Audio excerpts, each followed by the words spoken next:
हाँ ये पर नाचे तरफ आज महलों में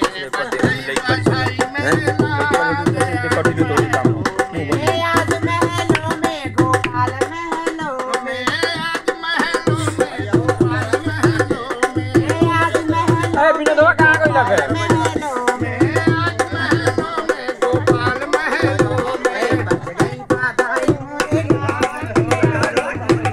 में बज गई बधाई मेरे लाल आज महलों में बज गई बधाई मेरे लाल आज महलों में बज गई नाचू बधाई मेरे लाल आज महलों में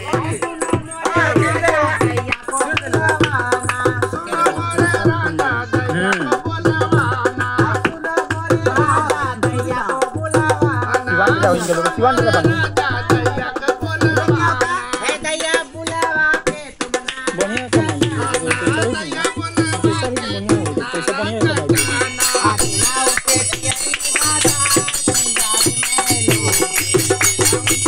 नंबर ले लेना छठियार उठियार में बोलावल जाई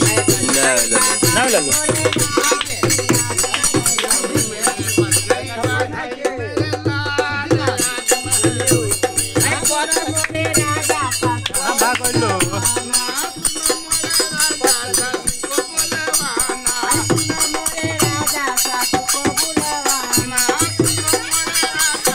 चलो घर में से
₹10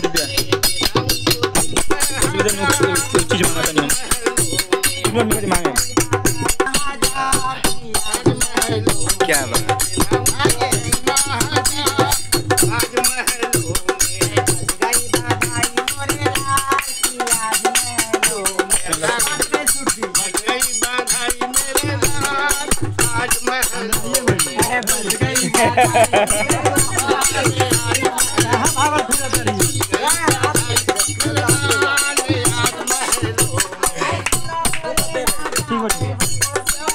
जा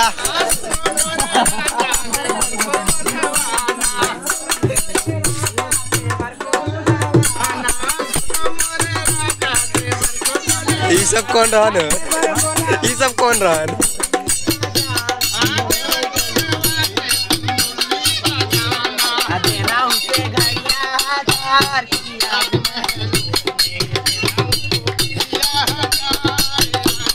आगे बन गया